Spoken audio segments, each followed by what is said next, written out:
Hello everyone, নিউরোফিজিওলজির নতুন আরও একটা লেকচারে তোমাদের সবাইকে স্বাগতম জানাচ্ছি। আমরা আজকে আইটেম 4-এর সেকেন্ড পার্ট অর্থাৎ সেরেবেলার লেশন নিয়ে আলোচনা করব। সেরেবেলার লেশন থেকে আমরা সেরেবেলার লেশন হলে কি কি সাইন দেখা যায় তা জানবো।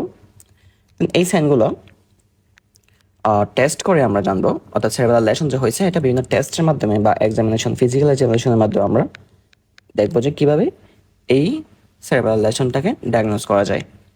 দেন আমরা দেখবো যে সেরেব্রাল লেশনটা কি কারণে হয়, কজেস। ঠিক আছে, চলো তাহলে শুরু করা যাক। প্রথমে আমরা জানি সাইন্স অফ সেরেবেলার লেশন।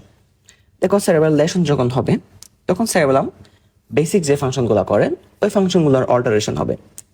সেরেবেলাম কি কি ফাংশন করে? সেরেবেলামের মেইন ফাংশন হচ্ছে coordination of movement. Coordination of movements. Then হচ্ছে সে মাসল টোন মেনটেন করে, মেনটেন মাসল টোন। থার্ডলি সে পশ্চার অ্যান্ড ব্যালেন্স মেনটেন করে, maintain balance and posture. Fourthly সে হচ্ছে আই মুভমেন্টটাকে মেনটেন করে থাকে, আই মুভমেন্ট।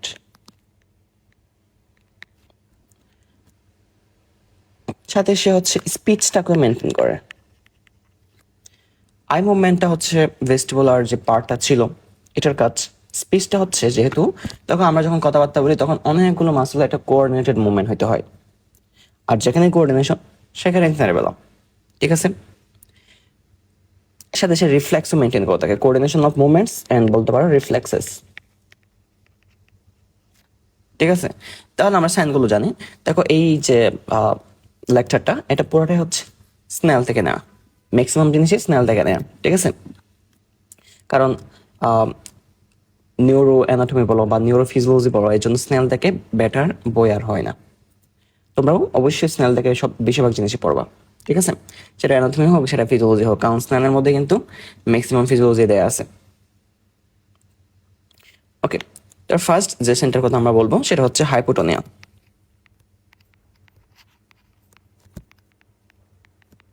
কারণ আমরা দেখলাম যে সেরেবেলামের মোস্ট ইম্পর্টেন্ট একটা ফাংশন হচ্ছে মাসল টোন মেনটেন করা। আর যখন সেরেবেলামের মধ্যে কোনো সমস্যা হবে তখন সে টোনটা মেনটেন করতে পারবে না এবং হাইপোটোনিয়া দেখা যাবে। হাইপোটোনিয়া তুমি কেমনে বুঝবে যে কোনো একটা মানুষের হাইপোটোনিয়া হয়েছে বা টোনটা কমে গেছে?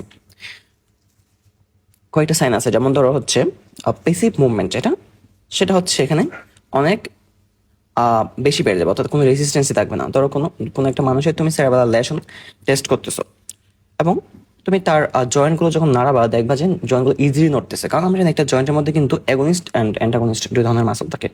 কিন্তু তুমি যখন হচ্ছে মাসলটাকে নাড়াবা তখন অ্যান্টাগনিস্ট মাসল অর্থাৎ অপোজিট মাসলটা তেমন কোনো অ্যাক্টিভিটি দিবে না, তুমি ইজিলি জয়েন্টটাকে নাড়াতে পারবা। কিন্তু একটা নর্মাল মানুষের ক্ষেত্রে তুমি জয়েন্টটা যখন নাড়াতে যাবা তখন দেখবা যে একটা তুমি পেছন থেকে ব্যাকওয়ার্ড ফোর্স পাচ্ছ, অর্থাৎ রেস্ট্রিকশন পাচ্ছ। কিন্তু এখানে রেস্ট্রিকশনটা লস হয়ে যাবে। ঠিক আছে, এটাকে আমরা বলা হচ্ছে রিডিউস রেজিস্ট্যান্স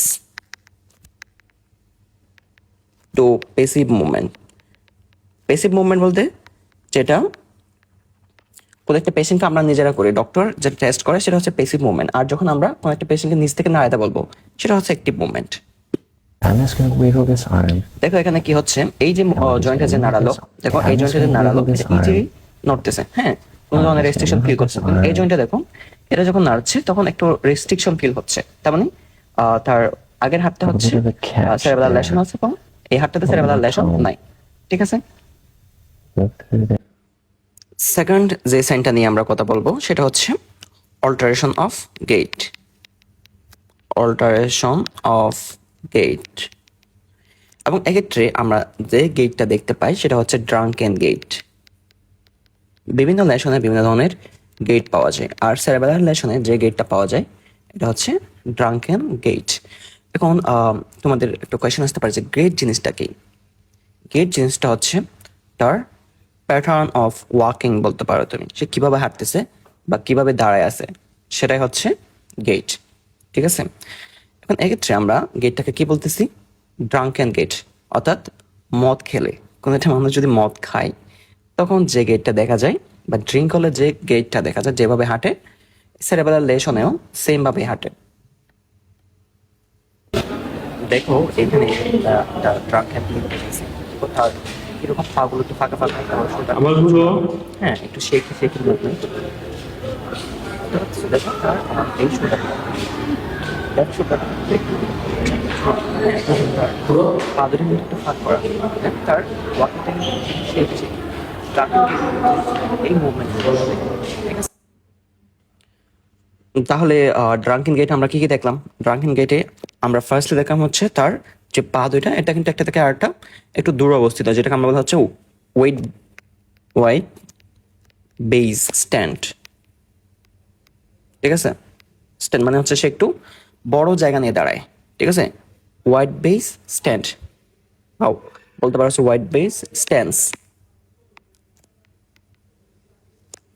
দেন হচ্ছে তার যে হাঁটা চলা, দেখছো না এরকম ঝাঁকানো ঝাঁকানো, এটাকে বলে হচ্ছে আমরা আনস্টেডি অ্যান্ড স্টেগারিং স্টেপস।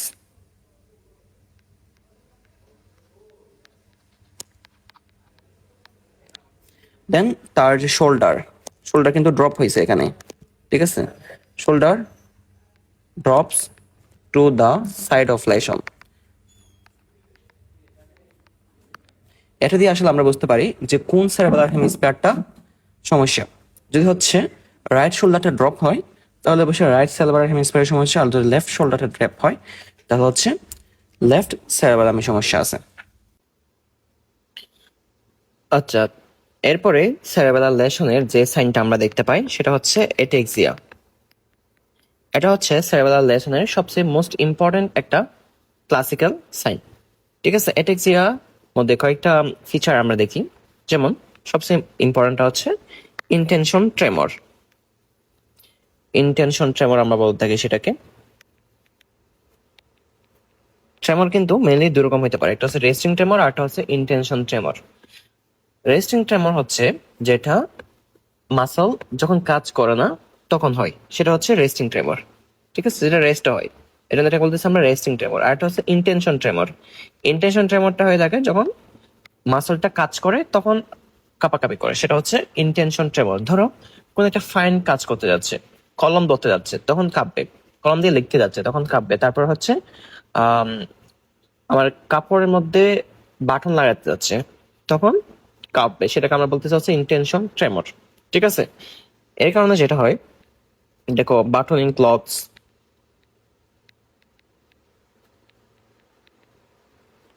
তারপর হচ্ছে রাইটিং, দেন হচ্ছে শেভিং, এগুলো হচ্ছে ভালো মতো করতে পারে না, তখন হাত কাঁপে, কারণ এগুলো হচ্ছে ফাইন মুভমেন্ট, ঠিক আছে। তারপর আর একটা ইম্পর্টেন্ট জিনিস দেখা যায়, সেটা হচ্ছে ফাস্ট পয়েন্টিং। ফাস্ট পয়েন্টিং জিনিসটা কি? ফাস্ট পয়েন্টিং হচ্ছে যখন আমরা এরকম একটা পেশেন্টকে কোন একটা পয়েন্ট টাচ করতে বলবো, সে পয়েন্টটার পরে গিয়ে টাচ করে। ধরো এই জায়গাটা আমি টাচ করতে বলছি এবং তার হাতে এই জায়গায় আছে, এবং সে টাচ করার সময় দেখা যায় হাতে এইভাবে মুভ করে করে এইখানে চলে আসে, ঠিক আছে। তখন সে টাচ কিন্তু করতে পারে না, এটাকে বলি আমরা হচ্ছে ফাস্ট পয়েন্টিং, ঠিক আছে। যেখানে আমরা বিন্দুটা টাচ করতে বলি এর সামনে চলে আসে, ঠিক আছে। ফাস্ট পয়েন্টিং দেখা যায়। এই দুটা হচ্ছে মোস্ট ইম্পর্টেন্ট সাইন আর কি। হ্যাঁ, এখন ইন্টেনশন ট্রেমর আর একটা হচ্ছে পাস পয়েন্টিং। পাস পয়েন্টিং আছে কিনা সেটা জানার জন্য আমরা একটা টেস্ট করি, যেটাকে আমরা বলি হচ্ছে ফিঙ্গার নোজ টেস্ট। এক্ষেত্রে আমরা যে টেস্টটা করি এটার নাম হচ্ছে কি ভাই? Finger nose test. এখানে কি করা হয়, আমরা বলি যে আপনি আপনার আঙ্গুল দিয়ে আপনার নাকের যে মাথাটা আছে ওটাকে টাচ করেন। দেখা যায় যে সে কিন্তু সুন্দর মতো টাচ করতে পারে না, হয়তো উপরের দিকে চলে আসে অথবা নিচের দিকে চলে আসে, ঠিক আছে। আরেকটা করি আমরা, সেটা হচ্ছে হিল শিন টেস্ট। এটা হচ্ছে আমরা তার যে ডিসওরিয়েন্টেশন আছে এটা কিরকম আছে এটার জন্য করে থাকি, ঠিক আছে। আরেকটা টেস্ট আমরা করি, এটা হচ্ছে হিল শিন টেস্ট। হিল শিন টেস্ট, এখানে আমরা কি বলি, তার যে দুইটা পা, দুইটা পায়ের মধ্যে আমরা বলি যে আপনার একটা পায়ের যে হিল, এটা আর একটা পায়ের শিনের উপরে রাখেন, হ্যাঁ, এবং সামনের দিকে নিয়ে যান। এটাকে বলে আমরা হিল শিন টেস্ট। আমরা একটু পরে ভিডিওটা জিনিসটা দেখবো। ওকে, দেখো এটা হচ্ছে হিল শিন টেস্ট। আমরা বলে যে আপনি দুই পা সোজা করে শুয়ে থাকুন, দেন একটা পায়ের হিল দিয়ে আর একটা পায়ের শিনে টাচ করুন, ঠিক আছে, দেন সামনের দিকে নিয়ে যান। সে কিন্তু এইটা প্রপারলি করতে পারে না। তখন আমরা কি বুঝি? আমরা বুঝি যে হিল শিন টেস্ট পজিটিভ। যেমন এই পেশেন্টের ক্ষেত্রে হিল শিন টেস্ট পজিটিভ। আর হিল শিন টেস্ট পজিটিভ যদি হয়ে যায় তাহলে কি হবে? হিল শিন টেস্ট পজিটিভ হলে তার সেরেব্রাল লেশন আছে, এটা প্রমাণিত হয়ে যায়। আচ্ছা, এরপরে যে সাইনটার কথা আমরা বলি সেটা হচ্ছে ডিস ডায়াডোকোকাইনেসিয়া। ডিস ডায়াডোকোকাইনেসিয়া। দেখো এখানে ডিস ডিস শব্দের অর্থ হচ্ছে অ্যাবনর্মাল, আর কাইনেসিয়া মানে কিন্তু মুভমেন্ট বোঝাই আমরা। তার মানে অ্যাবনর্মাল মুভমেন্ট। কোন ধরনের মুভমেন্ট? ডায়াডোকো মুভমেন্ট। মানে হচ্ছে যেখানে একসাথে দুই ধরনের মুভমেন্ট হয়, যেটাকে আমরা বলছি অল্টারনেটিং মুভমেন্ট। অল্টারনেটিং মুভমেন্ট, তার মানে ডিস ডায়াডোকোকাইনেসিয়া এটার অর্থ হচ্ছে অল্টারনেটিং মুভমেন্টের অ্যাবনর্মালিটি। অল্টারনেটিং মুভমেন্ট অ্যাবনর্মালিটি এইটা আমরা কিভাবে বুঝি? আমরা পেশেন্টকে বলি যে আপনার হাতটা একবার সোজা করুন, একবার উল্টান, বাস। আমরা বলছি হচ্ছে supination and pronation movement of hand. এটাকে তুমি মেডিকেলের ভাষায় বলতে পারো supination and pronation of hand, ঠিক আছে? দেখো এটা হচ্ছে একটা ডিসডায়াডোকাইনেশিয়ার পেশেন্ট। ওনাকে হাতকে সুপাইনেশন এবং প্রোনেশন করতে বলা হচ্ছে রেপিডলি, কিন্তু দেখো ওনার যে মুভমেন্ট এটা কিন্তু নর্মাল মুভমেন্ট না, একটু অ্যাবনর্মালিটি আছে। তুমি দেখে বুঝতে পারতেছো সে কিন্তু স্মুথলি মুভমেন্টটা করতে পারতেছে না, ঠিক আছে? টুইস্টেগারিক মুভমেন্ট হচ্ছে, এটা হচ্ছে ডিসডায়াডোকাইনেশিয়া। যদি একটা নর্মাল পারসন হতো সে ইজিলি জিনিসটা করতে পারতো। আচ্ছা, 5 নম্বরে আমরা যে সাইনটার কথা বলি সেটা হচ্ছে রিফ্লেক্সের মধ্যে সমস্যা, disturbance in reflexes. Disturbance in reflexes. যেমন বিভিন্ন জার্ক যেগুলো আছে, জার্কগুলোর মধ্যে সমস্যা দেখা যায়। যেমন এখানে মেইনলি আমরা যে টেস্টটা করি সেটা হচ্ছে নি জার্ক টেস্ট করি। ওকে, নি জার্ক। নি জার্কটা আমরা কেমনে দেখি? নি জার্কটা আমরা হচ্ছে প্যাটেলার যে টেন্ডন আছে ওখানে হচ্ছে একটু ট্যাপিং করি, ঠিক আছে? এইগুলো তো তোমরা অবশ্যই করছো, রিফ্লেক্স টেস্টও সবাই ফিজিওলজিতে করবা। যখন তোমাদের প্র্যাকটিক্যাল হবে তখন কিন্তু এটা তোমাদের দেখাবে। ওকে, আমরা কি করি? পায়ের যে হাঁটু আছে, হাঁটুর নিচে একটা প্যাটেলার টেন্ডন আছে, ওই টেন্ডন বরাবর হচ্ছে হ্যামার দিয়ে বাড়ি দিই। বাড়ি দিলে ডিফারেন্ট ডিফারেন্ট জার্ক দেখা যায়। আর সেরেব্রাল লেশন যদি হয় তাহলে আমরা পেন্ডুলার জার্ক দেখতে পাই, ঠিক আছে? জার্কটা কিরকম হয়? পেন্ডুলার হয়। কেন বলো তো? কারণ হচ্ছে এখানে টোন কমে গেছে, তাই রিডিউস টোন। একদম ফার্স্টে বলছিলাম তার কি থাকে? হাইপোটোনিয়া থাকে। যেহেতু টোন কম তাই এখানে জয়েন্ট গুলো খুব ইজিলি মুভ করতে পারে। এগোনিস্ট অ্যান্টাগনিস্ট মাসলের মধ্যে কোনো কন্ট্রোল নাই, ঠিক আছে? এই জন্য জয়েন্টটা কিরকম হয়? পেন্ডুলার হয়, দুলতে থাকে, ঠিক আছে? যখন তুমি হচ্ছে এরকম প্যাটেলার টেন্ডনে চাপ দিবা তখন নিটা দুলতে থাকবে, নি জয়েন্টের নিচে দুলতে থাকবে। এটা হচ্ছে পেন্ডুলার নি জার্ক আমরা বলে থাকি। The pendulum-like দেখো ওনার oscillations of the left হাঁটুর leg নিচে while যখন প্যাটেলার eliciting টেন্ডনে this বাড়া দিছে knee jerk. তখন তার পাটা কিভাবে দুলতেছে? পেন্ডুলামের মতো দুলতেছে না, একবার সামনে একবার পেছনে। এটা হচ্ছে পেন্ডুলার নি জার্ক, ঠিক আছে? এরপরে যে সাইনটার কথা আমরা বলি সেটা হচ্ছে অকিউলার সাইন। ওকে, অকিউলার সাইন। চোখের মধ্যে আমরা কি দেখতে পাই? চোখের মধ্যে আমরা দেখি হচ্ছে নিস্ট্যাগমাস। এটা খুবই ইম্পর্টেন্ট একটা সাইন। ওকে, চোখের মধ্যে যে সাইনটা আমরা দেখি সেটাকে বলতেছি আমরা নিস্ট্যাগমাস। দেখো সেরেবেলামের একটা ফাংশন ছিল কিন্তু আই মুভমেন্ট করানো, ঠিক আছে? আই মুভমেন্ট করানো এবং এটাকে কন্ট্রোল করা, একটা কোঅর্ডিনেটেড ওয়েতে মুভমেন্ট করানোই হচ্ছে সেরেবেলামের কাজ। নিস্ট্যাগমা জিনিসটা কি? নিস্ট্যাগমা জিনিসটা হচ্ছে অসিলেশন অফ দ্য আই। বুঝতে পারছো? রিদমিক অসিলেশন হবে, মানে হচ্ছে টু অ্যান্ড ফ্রো মুভমেন্ট বলে থাকে আমরা। এটা যদি তুমি ইজিলি বুঝতে চাও এটা হচ্ছে to and fro movement of eyeball, ঠিক আছে? একবার এদিকে আরেকবার এদিকে এভাবে দুলতে থাকবে। বুঝতে পারছো? এই নিস্টেগমাস দুই রকম হতে পারে, একটা হচ্ছে পেন্ডুলার নিস্টেগমাস আর একটা হচ্ছে জার্ক নিস্টেগমাস। এত কিছু তোমার জানার দরকার নাই, জাস্ট মনে রাখো যে নিস্টেগমাস মানেটা কি। নিস্টেগমাস মানে হচ্ছে to and fro movement of eyeball, বা এটাকে বলা হয়ে থাকে হচ্ছে রিদমিক্যাল অসিলেশন অফ আইস। তোমরা ভিডিও দেখলে জিনিসটা ভালো মতো বুঝতে পারবা। দেখো এটা হচ্ছে নিস্টেগমাস, ওর আই এদিক এদিক দুলতেছে, দেখো একবার একদিকে একবার এদিকে যাচ্ছে, ডানে বা। আচ্ছা, এরপরে যে সাইনটার কথা আমরা বলি সেটা হচ্ছে ভার্বাল সাইন বা স্পিচ। এটা হচ্ছে স্পিচের সমস্যা, ডিসঅর্ডারস ইন স্পিচ, এবং এইটাকে আমরা বলে থাকি হচ্ছে ডিসহার্থিয়া, ডিস আর্থ্রিয়া। ঠিক আছে, ডিসহার্থিয়ার মধ্যে যেটা হয় স্লারিং স্পিচ হয়ে থাকে। ঠিক আছে, যে যখন কোনো একটা কথা বলে তখন এই যে সিলেবল গুলা এগুলোর মাঝখানে কোনো কোঅর্ডিনেশন থাকে না।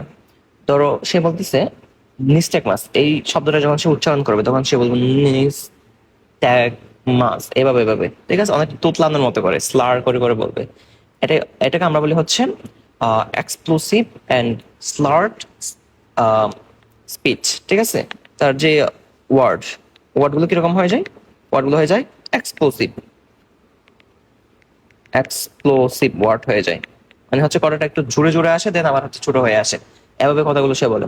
এন্ড হচ্ছে সিলেবল গুলো কি হয়ে যায়, সিলেবলস এর মাঝখানে হচ্ছে স্লারিং থাকে, সিলেবলস আর স্লার্ড।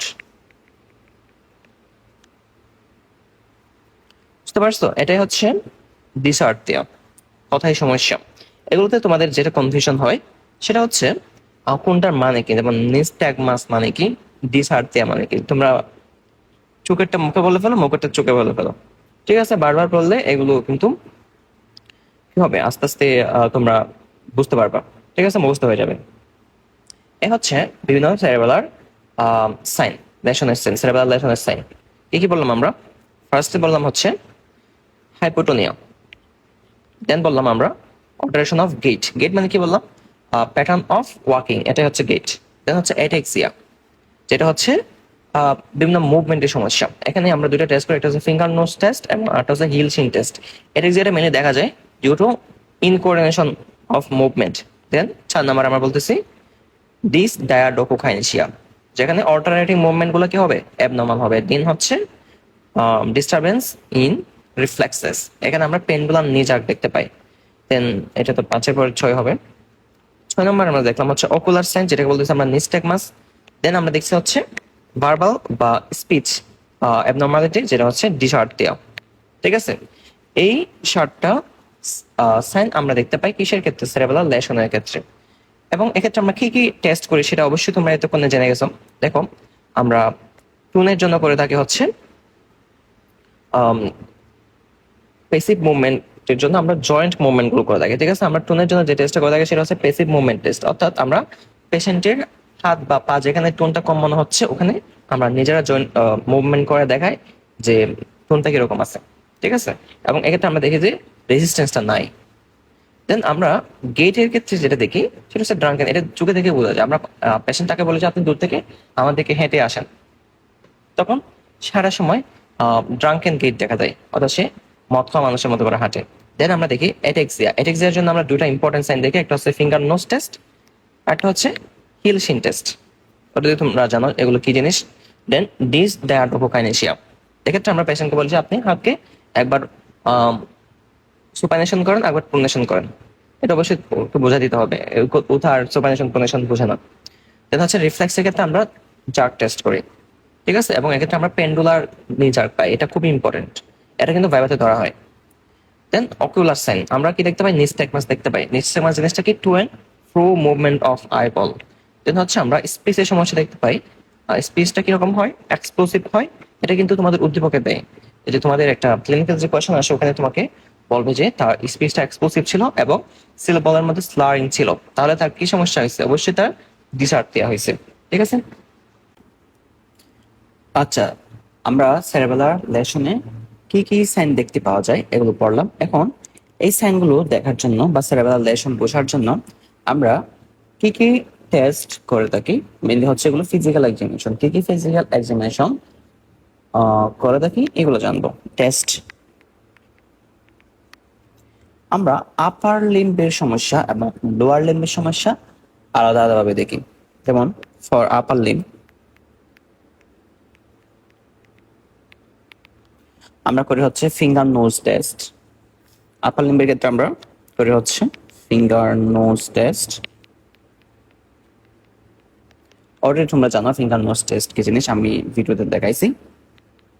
অ্যান্ড হচ্ছে সুপাইনেশন প্রোনেশন টেস্ট। সুপাইনেশন প্রোনেশন টেস্ট এটাও তোমাদের দেখাইছি। যদি সুপাইনেশন প্রোনেশন টেস্ট পজিটিভ হয় তখন আমরা বলি যে তার ডিস ডায়াডোকোকাইনেসিয়া আছে। আর ফিঙ্গার নোজ টেস্ট যদি পজিটিভ হয় তখন আমরা কি বলি, অ্যাটেক্সিয়া আসে। এটা পজিটিভ দেখা যায় কোথায়, অ্যাটেক্সিয়াতে। আর সুপাইনেশন প্রোনেশন টেস্ট পজিটিভ দেখা যায় হচ্ছে ডিস ডায়াডোকোকাইনেসিয়াতে। ওকে, দেন হচ্ছে লোয়ার লিম্বের জন্য, ফর লোয়ার লিম্ব এগুলো তোমরা অলরেডি পড়ে ফেলছো। ফার্স্ট হচ্ছে হিল শিন টেস্ট। এটাও তোমাদের ভিডিওতে দেখাইছি আমি। পেশেন্টকে বলি যে আপনি দুই পা সোজা করে শুয়ে থাকুন, দেন একটা পায়ের গোড়ালি আর একটা পায়ের উপরে রাখুন, দেন পায়ের সামনে দেখে নিয়ে যান। এটা হচ্ছে হিল শিন টেস্ট। ঠিক আছে, এটাও আমরা অ্যাটেক্সিয়া আছে কিনা এটা জানার জন্য করে থাকি। ওকে, দেন আরেকটা টেস্ট হচ্ছে গেট টেস্ট, এবং এক্ষেত্রে আমরা কি গেট পাই, ড্রাঙ্কেন গেট পাই। তোমরা এই জিনিসটা জানো। দেন আমরা করি হচ্ছে জার্ক টেস্ট। মেনলি আমরা কোন জার্ক করি, নি জার্ক, এবং এক্ষেত্রে আমরা নি জার্ক কিরকম পাই, পেন্ডুলার পাই। এগুলো সব তোমাদের আমি অলরেডি বলে ফেলছি। ঠিক আছে, এই হচ্ছে টেস্ট, এটা ভাইভাতে ধরে। আচ্ছা, আমরা একদম লাস্ট টপিকটাতে চলে আসছি, যেটা হচ্ছে এই যে সেরেব্রাল লেশন গুলো হচ্ছে এগুলো কি কারণে হতে পারে, বা causes of cerebral lesion. Causes এটা কোথাও আসে না, হ্যাঁ, এটা ভাইভাতে দেওয়া না, রিটেনও দেওয়া না, তবে তোমরা এটা জেনে রাখতে পারো। কারণ এতক্ষণ যে পড়লা যে সেরেব্রাল লেশন হয়, অবশ্যই এটাও জানা দরকার যে এই লেশন গুলো কেন হয়। মোস্ট ইম্পর্টেন্ট যে কজ সেটা হচ্ছে স্ট্রোক। ওকে, স্ট্রোক, স্ট্রোকের কারণে আমরা জানি ব্রেনের একটা পার্ট অ্যাভাসকুলার হয়ে যায়, অর্থাৎ কোনো ব্লাড সাপ্লাই যায় না। তখন ওই পার্টটা তার ফাংশন লস করে ফেলে। এই জিনিসটা যদি সেরেব্রামের ক্ষেত্রে হয় তখন কি হবে, সেরেব্রাল ফাংশনটা অবশ্যই ড্যামেজ হবে, সেরেব্রাল ফাংশন হবে না। তাহলে ফার্স্ট কজ হচ্ছে স্ট্রোক। স্ট্রোক কি কারণে হতে পারে, স্ট্রোক আমরা জানি হাইপারটেনশনের কারণে হয় বা এথেরোস্ক্লেরোসিসের কারণে হয়ে থাকে।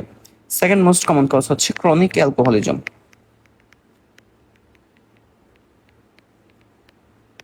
ঠিক আছে, কারণ ক্রনিক অ্যালকোহলিজমের কারণে হচ্ছে সেরেব্রালার ডিজেনারেশন হয়। এটা একটু মনে রাখতে পারো, অ্যালকোহলের সাথে সম্পর্ক হচ্ছে এখানে। অ্যালকোহলিজমের কারণে কি হয়, সেরেব্রালার ডিজেনারেশন হয়।